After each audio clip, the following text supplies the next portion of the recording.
Matriculation News Channel.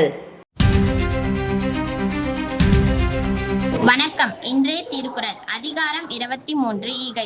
குறள் எண் 224. இன்னாது இரக்கப்படுதல் இறந்தவர் இன்முகம் காணும் அளவு.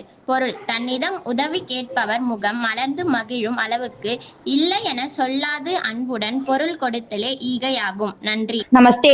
आज का शब्द बोलना स्पीक, बोला स्पोक, बोलूंगा विल स्पीक, तैरना स्विम, तैरा स्वम, तैरूंगा विल स्विम। धन्यवाद। Word of the day: word zeal, meaning great enthusiasm and energy. Example: she studied with zeal for the exam. Thank you.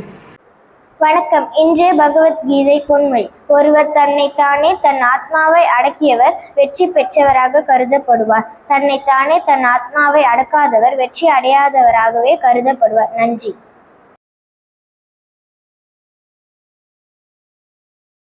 வணக்கம். வணக்கம். இன்றைய முக்கிய செய்திகள் வாசிப்பது எஸ்ஆர்ஜிஎஸ் மெட்ரிகுலேஷன் பள்ளி மாணவர்கள் எம் மோனிஷ், எஸ் சந்திரமௌலி. 22/8/2026 இன்று நாம் எஸ்ஆர்ஜிஎஸ் மெட்ரிகுலேஷன் பள்ளியில் ஜேஆர்சி தொடக்க விழா மற்றும் அறிவுத்திறன், படைப்பாற்றல், கணிதத்தின் மீதான ஆர்வத்தை வளர்க்கும் நோக்கில் கணித மன்றம் சிறப்பாக துவங்கப்பட்டது. மேலும் பல்வேறு நிகழ்ச்சிகள் நடத்தப்பட்டன.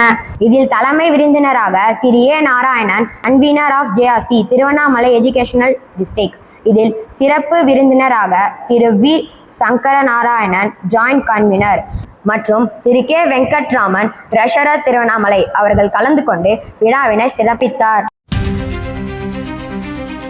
நம் எஸ்ஆர்ஜிஎஸ் மெட்ரிகுலேஷன் பள்ளியில் படிக்கும் 7 மற்றும் 8ஆம் வகுப்பு மாணவிகளுக்கும் அவர்களின் தாய்மார்களுக்கும் சிறப்பு விழிப்புணர்வு நிகழ்ச்சி நடைபெற்றது. இதில் சிறப்பு விருந்தினராக doctor S Janani MBBS FDIAB அவர்கள் கலந்து கொண்டு விழிப்புணர்வு கருத்துக்களை வழங்கினார். மேலும் இன்றைய முக்கிய செய்திகள்: 22/8/2026 இன்று மெட்ராஸ் தினமாக கொண்டாடப்படுகிறது. இந்நாள் இன்றைய சென்னையின் வரலாறு, பாரம்பரியம், பண்பாடு மற்றும் வளர்ச்சியை நினைவு கூறும் நாளாகும். 22 ஆகஸ்ட் 1639 அன்று கிழக்கிந்திய கம்பெனியின் அதிகாரிகளான பிரான்ஸ் டே மற்றும் ஆண்ட்ரூ கோகன் ஆகியோர் அப்பகுதியை ஆட்சி செய்த தாமர்லா வெங்கடாத்ரி நாயக்கர் அவர்களிடமிருந்து மெட்ராஸ் பட்டினம் பகுதியில் நிலம் பெறுவதற்கான ஒப்பந்தத்தை பெற்றனர். இந்த நிலப்பகுதியில் வணிக மையம் மற்றும் கோட்டை அமைப்பதற்கான அனுமதியும் வழங்கப்பட்டது. பின்னர் இப்பகுதியை சுற்றி வளர்ந்த குடியிருப்புகள் இணைந்து காலப்போக்கில் இன்றைய சென்னை மாநகரமாக வளர்ந்தன. 1996 மெட்ராஸ் என்ற பெயர் அதிகாரப்பூர்வமாக சென்னை என மாற்றப்பட்டது. இருப்பினும் நகரத்தின் வரலாற்றை நினைவு கூறும் வகையில் மெட்ராஸ் டே என்ற பெயர் தொடர்ந்து பயன்படுத்தப்படுகிறது. மெட்ராஸ் தினம் என்பது பழைய மெட்ராஸின் வரலாற்றையும் இன்றைய சென்னையின் வளர்ச்சியையும் பெருமையுடன் நினைவு கூறும் நாளாகும்.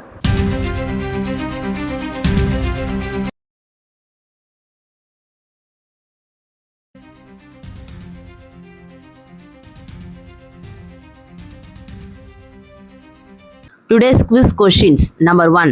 Which British trading company established Madras? Number 2. What is the famous fort located in Chennai? Please post your answer in the comment box. Thank you. இத்துடன் இன்றைய செய்திகள் முடிவடைகிறது. நன்றி. வணக்கம்.